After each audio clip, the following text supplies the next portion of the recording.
Hello, my name's Dustin. I'm 27, and I live in a small town on the outskirts of St. Louis, Missouri. It's one of those places where the streets are quiet. The houses are mostly one-story ranches with overgrown lawns, and the biggest event of the week is the farmers market on Saturdays. I work as an assistant drywall installer, basically a helper for the main guys who put up sheetrock and finish walls. It's not glamorous. My days start early, around 6 a.m. Loading up the truck with tools, mud, and sheets of gypsum board that weigh a ton. By noon, I'm covered in dust. My hands are raw from sanding, and my back aches like I've been hauling bricks all day. But it's steady work, pays enough to cover rent on my one-bedroom apartment in a rundown complex near the highway, and leaves me with a little left over for beer and takeout. The apartment's nothing special. A cramped space with beige walls that could use a fresh coat of paint, a kitchenette where the stove only has 2 working burners, and a view of the parking lot where semis rumble by at night. I don't have roommates. I like the quiet after a long day. No girlfriend either. I've dated here and there, but nothing sticks. Most girls my age want someone with a desk job or ambitions beyond swinging a hammer. Me? I dropped out of community college after a semester because classes felt pointless. I figured I'd learn a trade, make honest money, and maybe someday start my own crew. But for now, I'm just the guy who fetches tools, mixes mud, and cleans up the mess. People look at me and see blue collar like it's a step below. It stings sometimes, but I push it down. What else am I going to do? My crew's been on this job for a couple of weeks now, renovating an office building downtown. It's a mid-sized company, some kind of consulting firm, with cubicles, conference rooms, and that sterile corporate smell of coffee and printer ink. We're fixing cracks in the walls from some settling foundation issues. The main contractor, my boss Tom, is a grizzled guy in his 50s who's been doing this forever. He yells a lot, but he's fair. The other helpers are like me, young, tough, always joking to pass the time. We show up, get the job done, and clock out. No drama, no fuss. That morning was like any other. I rolled out of bed at 5:30, chugged black coffee from a thermos, and drove my beat-up Ford pickup to the site. The sun was just coming up, casting long shadows over the parking lot. I grabbed my tool belt, a bucket of joint compound, and headed up to the 3rd floor where the conference room needed patching. Tom was already there, barking orders. "Dustin, mix up some mud and get that seam taped. We got to finish by lunch." I nodded, set up my station, and got to work. The room was empty except for stacks of chairs and a long table pushed to the side. I climbed the ladder, spread the compound smooth over the crack, feeling the familiar rhythm of the trowel scraping against the wall. About an hour in, I was reaching for a high spot when my hand slipped, just a little, and a glob of wet mud plopped onto the floor below. It wasn't a big deal, happens all the time. I cursed under my breath and started to climb down to clean it up. That's when the door swung open and she walked in. Her name was Eleanor. I'd see it on memos pinned to the bulletin board, but I didn't know that yet. She was in her late 30s, dressed sharp in a blouse and slacks, with her hair pulled back in a no-nonsense ponytail. She carried a clipboard and had that air of someone who ran things around here. Manager type, probably. Her eyes scanned the room, landing on the splatter of mud, then up at me on the ladder. Her face tightened, lips pressing into a thin line. "What the hell is this?" she snapped, pointing at the mess. Tom hurried over, wiping his hands on his jeans. "Hi, ma'am, sorry about that. We'll clean it right up." But she wasn't looking at him. Her gaze locked on me, sharp and unyielding. "You," she said, jabbing a finger in my direction. "How clumsy can you be? Dropping crap all over the place like that? If you keep working this sloppy, you'll be stuck as a helper your whole life. Never amount to anything more." The words hit like a punch to the gut. The room went quiet. Tom froze, the other guys exchanged glances. I stood there on the ladder, face burning, gripping the trowel so tight my knuckles went white. Who the hell was she to talk to me like that? She didn't know me, didn't know how hard I worked just to show up every day. I bit my tongue, nodded once, and muttered, "Sorry, ma'am."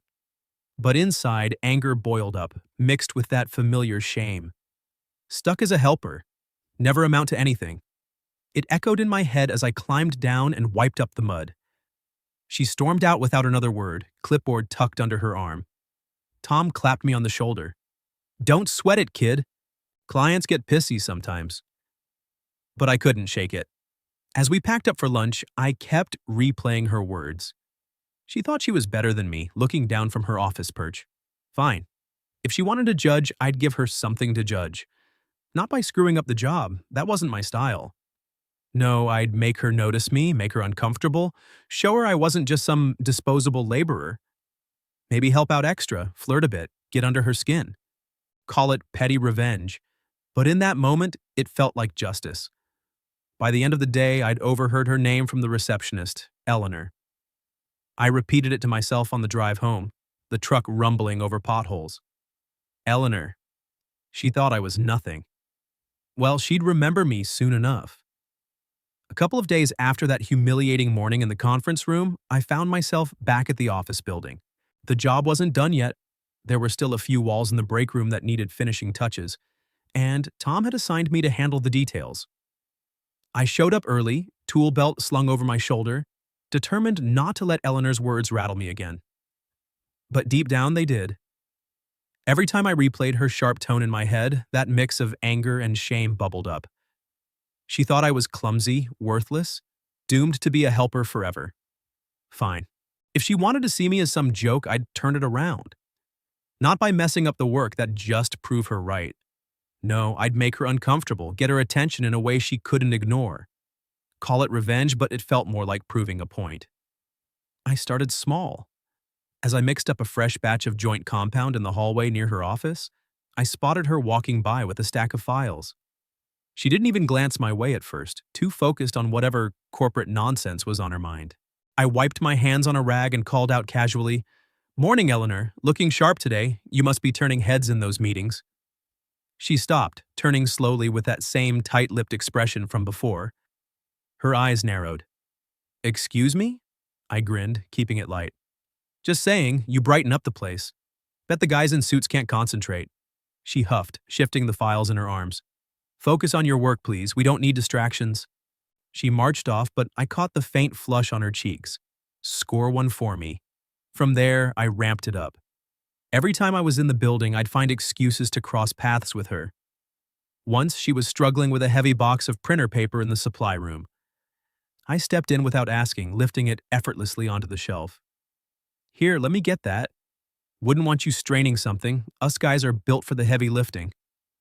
She straightened up, crossing her arms. "I can handle it myself, thank you." But I didn't back off. "Sure you can, but why not let me help? Makes the day go smoother." She rolled her eyes and walked away, muttering something under her breath. It was petty, I knew, but seeing her flustered felt like payback. The real fun started when I turned it into a game. During a break, I overheard some of the office ladies chatting about hanging new curtains in the lounge area. I wandered over, trowel still in hand, and chimed in with a wink.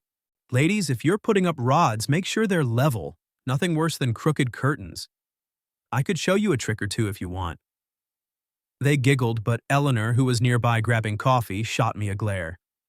"We're fine. Go back to your walls." I leaned against the counter, smiling wider. "Aw, come on, Eleanor. I'm just being helpful. You know, for someone who runs this place so tight, you could use a little loosening up." Her face turned pink and she snapped, "Enough! I don't need young guys like you bothering me." The room went quiet for a second, then a few chuckles broke out. She stormed off, and I felt a twinge of satisfaction mixed with something else. Guilt? Nah, she deserved it. But it didn't stop there. The next day, I accidentally bumped into her in the elevator. "Fancy meeting you here," I said, pressing the button for her floor. "You look like you could use a coffee break. Want me to grab you one?" My treat. She crossed her arms, staring at the doors. "No, thank you, and stop this. It's unprofessional." I shrugged. "Unprofessional? I'm just being friendly. Besides, with how stressed you seem, a little chat might help." She didn't respond, but when the doors opened, she hurried out without a backward glance. Part of me wondered if I was pushing too far, but then I'd remember her words. "Stuck as a helper your whole life." No, she started this. The tension built over the week. She'd avoid me in the halls, but I'd find ways, offering to fix a squeaky door near her desk, complimenting her outfit in front of coworkers. "Eleanor, that blouse brings out your eyes. You must have guys lining up." She'd retort sharply, "Mind your business." But the office started buzzing. People whispered, and I'd catch her glancing my way when she thought I wasn't looking. One afternoon in the main lobby, she finally exploded in front of everyone. I was helping move a desk, and I joked, "Careful, ladies. Don't want to chip a nail. That's why you need strong arms like mine around." Eleanor, passing by, whirled around. "Stop it! I don't need you or any young man pestering me." I raised my hands in mock surrender. "Whoa, easy. You get feistier every day. But hey, if you keep yelling like that, you'll stay single forever. No guy could handle that fire." The room erupted in laughter. Her face went crimson, a mix of fury and embarrassment. She pointed at me. "You're out of line." Then she turned on her heel and left. I felt a rush, victory, but it faded quick. Later that day, the climax hit. The bathroom sink on her floor clogged, water spilling everywhere. Tom sent me up to fix it. I knelt under the basin, wrench in hand, when Eleanor burst in, already frazzled from a meeting. "Hurry up! This is a disaster. Be careful. Don't make it worse." Her voice echoed off the tiles. I slid out, covered in grime, and met her eyes dead on. "You try it then. See if you can do better." She blinked, taken aback. "What? You heard me? If I'm so clumsy, fix it yourself." For a moment, she stood there, speechless. Then she huffed and stormed out, slamming the door. As I got back to work, I muttered to my buddy who was holding the flashlight, "She's tough, but living alone like that must be lonely as hell."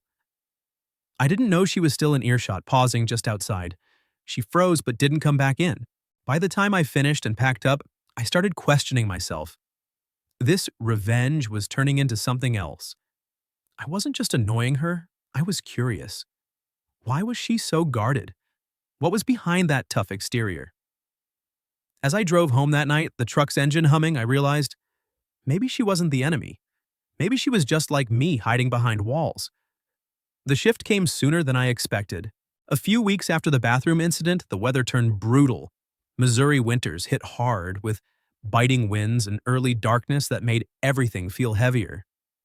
I'd wrapped up the main job at the office, but Tom got a side gig through a referral, fixing some water damage in a residential bedroom. Turned out it was Eleanor's mom's house, an older two-story on a quiet street lined with bare trees. Eleanor had mentioned the issue offhand to one of the office admins, who knew Tom. I didn't volunteer, but when Tom assigned me, I didn't argue. Part of me was curious. Maybe this was my chance to see behind that tough facade she'd built. Or maybe I was just kidding myself. I showed up around 6 p.m., toolbox in hand, the sky already pitch black. The house was modest, with faded blue siding and a porch light flickering against the cold. Eleanor answered the door, looking surprised but not hostile. "Dustin? I didn't know you'd be the one coming."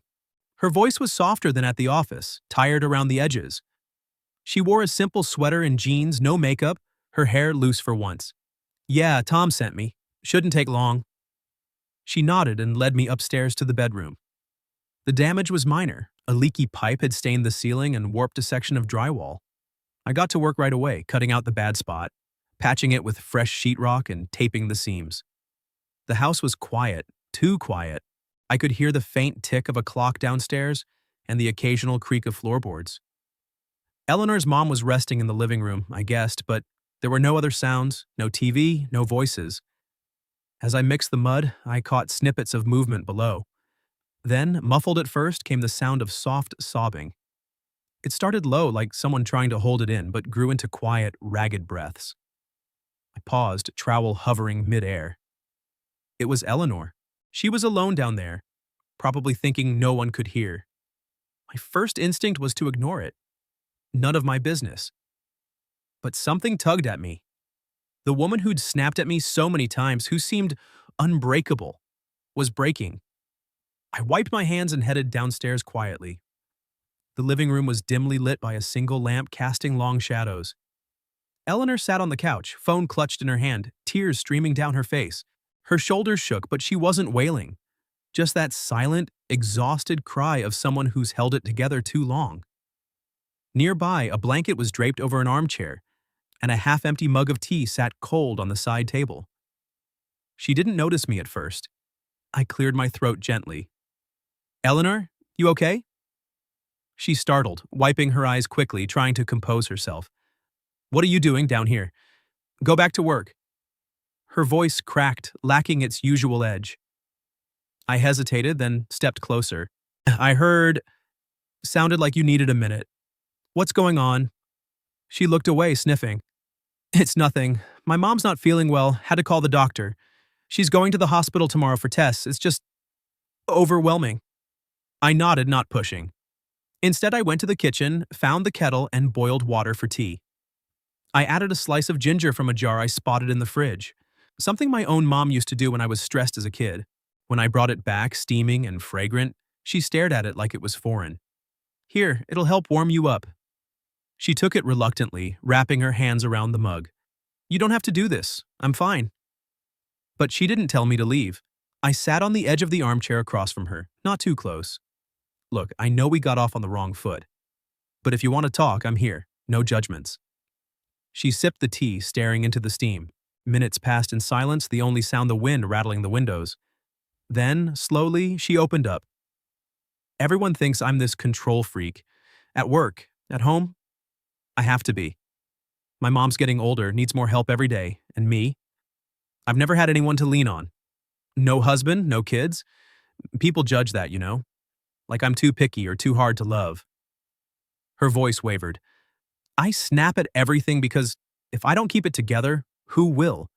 But tonight, with her sick, it just hit me. I'm alone in this. I listened, really listened, without interrupting.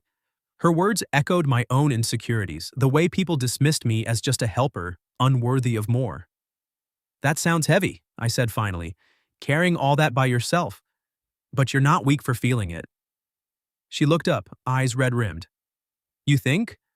I've built this wall around me, professional, tough, like the drywall you fix. Smooth on the outside, but full of cracks underneath. She laughed bitterly. And you? I've been awful to you. Yelling, judging. Why are you even sitting here? I shrugged. Because I've been there. People look at me and see dirt under my nails, nothing more. It hurts. But I've learned. Everyone's got their walls. You can yell at me, push me away, but I see past it. You're not mean, you're just holding on. Tears welled up again, spilling over. God, Dustin, all my life I've been the one fixing things. Work, mom, everything. But who fixes me? She broke then, sobs shaking her frame. I moved to the couch, hesitantly putting an arm around her. She leaned in, not pulling away, her head on my shoulder. It wasn't romantic, not yet, just human. Comfort in the quiet. We sat like that for what felt like hours, the tea cooling forgotten. She talked more, about growing up with expectations, about dates that went nowhere because she was too much. I shared bits of my story. Dropping out, the endless jobs that led nowhere, the loneliness of being overlooked. You mangle at me that first day, I admitted softly. It stung. But now, I get it. You're not looking down, you're just looking out for yourself. She pulled back, wiping her face with her sleeve. I am sorry, truly. I've been hiding behind this tough act so long, I forgot how to let people in. My heart's full of holes like those walls you patch. In that moment, something shifted. Her vulnerability cracked my defenses too. I squeezed her hand. Walls can be fixed, it takes time, but it's possible. She smiled faintly, the first real one I'd seen. Maybe. Thanks for this. As I headed back upstairs to finish the job, her words lingered. For the first time, I didn't see her as the enemy. She was just like me. Lonely, guarded, needing someone to see beyond the surface. A month slipped by after that winter night in Eleanor's house, and things between us had shifted in subtle ways. We weren't exactly friends, but the tension from before had softened. I'd catch her in the office hallways, and instead of glaring, she'd offer a quick nod or even a half smile. Once or twice, she'd ask about the progress on minor fixes around the building, her voice lacking that sharp edge. I kept my distance mostly, focusing on work, but those moments lingered. The drywall job was wrapping up, and Tom mentioned we'd be moving to a new site soon. Part of me wondered if that was it. If our paths would just diverge like strangers who'd brushed against each other. But fate, or maybe the holiday season, had other plans. The company threw a Christmas party in the main conference room we'd just finished repairing. It was one of those obligatory office gatherings. string lights draped over cubicle walls, a catered spread of finger foods and punch, and cheesy holiday music playing from a Bluetooth speaker. Tom had scored us invites as a thank you for the work, probably to keep good relations for future gigs. I wasn't thrilled about going, crowds aren't my thing, but the free food and open bar swayed me. I showed up in my cleanest jeans and a button-up shirt, feeling out of place among the suits and dresses. The room buzzed with chatter, laughter echoing off the fresh walls I'd helped smooth. I grabbed a plate of appetizers and a beer, sticking to the edges of the crowd. That's when I spotted Eleanor across the room. She looked different, festive in a red sweater that hugged her figure and earrings that caught the light. She was chatting with a group of coworkers, her laugh genuine for once. Our eyes met briefly and she gave a small wave. I nodded back, not sure what to do next. As the night wore on, the alcohol loosened tongues. People mingled more, sharing stories about holiday plans and work gripes. I ended up in a circle with some of the admins, joking about the drywall dust we'd left behind. That's when the whispers started. At first, I didn't catch them, background noise. But then one voice cut through, a woman from accounting leaning into her friend. "You see Eleanor hanging around that young contractor guy lately? Dustin, right? The helper. She's been awfully friendly. Bet she's got a thing for fresh meat." Her friend giggled. "Totally. Midlife crisis much? Going after the blue-collar type? Must be desperate." They didn't know I was within earshot, but Eleanor was. She was just a few feet away refilling her punch. Her face went pale, then flushed red. The laughter around her died as she turned, eyes scanning the room until they landed on me. The air thickened. She marched over, her expression a storm of fury and embarrassment. The group around me fell silent as she stopped in front of me, voice raised just enough for nearby ears to catch. "What the hell is this? You think you can just flirt and joke your way into whatever? Don't flatter yourself. We're not anything. We could never be. You're just a helper." The words echoed her first outburst, but sharper now, laced with public humiliation. People stared, whispers turning to murmurs. My beer suddenly felt heavy in my hand. I set it down, forcing a calm I didn't feel. "Eleanor, But she cut me off. "No, don't. We don't match. You're too young to. Whatever, just stay away." She spun around and left the room, the door clicking shut behind her like a punctuation mark. The party resumed awkwardly, people averting their eyes from me. I felt exposed, like I'd been stripped bare in front of strangers. Tom found me later, patting my back. "Tough break, kid. Office politics. Best to steer clear." But I barely heard him. I slipped out early, the cold night air hitting me like a slap. Driving home, her words replayed, "Just a helper." It hurt more than the first time because now I knew her. Knew the vulnerability behind her walls. Was this all a game to her? Or was she pushing me away out of fear? I got home, tossed my keys on the counter, and paced the small living room. My phone buzzed. An impulse hit me. I texted her. "Eleanor, we need to talk." "What was that?" No response at first. Then dots appeared. "Leave me alone." But I couldn't. "You think I'm just messing around? That first day, you tore into me like I was nothing. I started the flirting to get back at you, to make you uncomfortable, so..." But it changed. "I see you now. Not the boss, the real you. Why push me away?" I hit send, heart pounding. Minutes stretched. Then her reply, "You don't get it. They were right, people talk. I'm too old for this, for you." I fired back. "Age? That's your excuse? I know I'm not much, a helper like you said, but I meant what I did. Helping you, listening. It wasn't revenge anymore, I care." A long pause, then, "Come over, now." It was late, but I grabbed my coat and drove to her house, the streets empty under streetlights. She opened the door, eyes puffy, still in her party sweater. "Inside," she said quietly. We sat in the living room, the same spot where she'd cried about her mom. "Dustin, I'm sorry, for tonight, for everything. Hearing them gossip, it triggered me. I've been judged my whole life. Single at my age? They think something's wrong with me. And you're young, full of potential. What would people say?" I leaned forward. "Who cares? I started this to spite you, yeah, but then I saw you, the real you, lonely, strong, beautiful. I don't care about labels." She shook her head, tears welling. "But I do. I pushed you because I'm scared. scared of feeling again. I reached for her hand. I'm scared too, of being just the guy who fixes walls. But with you, I feel seen. She squeezed back, voice breaking. God, Dustin, I need you more than I thought. More than the flirting, the help. I need someone who stays. We sat there, hands intertwined, the room warming despite the winter chill outside. For the first time, the walls between us, literal and not, felt like they were crumbling. A few weeks after that raw night at her house, Eleanor's mom was released from the hospital with a clean bill of health. Just some routine meds and checkups ahead. The relief washed over Eleanor like a wave. I could see it in the way her shoulders relaxed when she called to tell me. She's home and bossing me around already, she said with a laugh that sounded genuine for the first time. To celebrate, she invited me over for dinner. Nothing fancy, she insisted. Just a thank you for everything. I accepted, my heart pounding a little as I drove there. This wasn't about revenge or flirting anymore. It was real, fragile, and I didn't want to mess it up. I arrived at dusk, the house glowing warmly against the fading light. Eleanor greeted me at the door in a simple blouse and jeans, her hair down, a soft smile on her face. No makeup, no pretense, just her. Come in, she said, leading me to the kitchen where the smell of roasting meat filled the air. The table was set modestly, grilled chicken, mashed potatoes, a green salad, and a bottle of red wine she'd opened to breathe. Candles flickered in the center, casting a gentle glow. Her mom was resting upstairs, so it was just us. We sat and she poured the wine.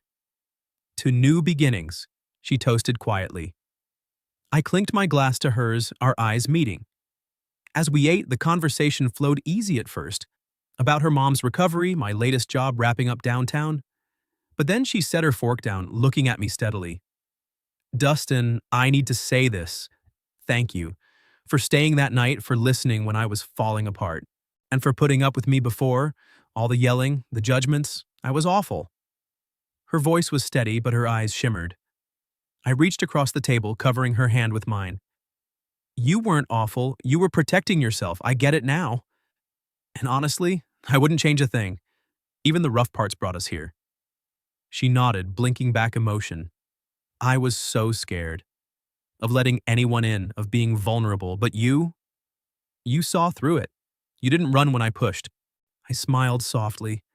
I thought about it once or twice, but then I'd remember your laugh, or how you light up when talking about your mom. You're worth it, Eleanor, all of it. Tears slipped down her cheeks, not from pain this time, but release. She stood, coming around the table, and I rose to meet her.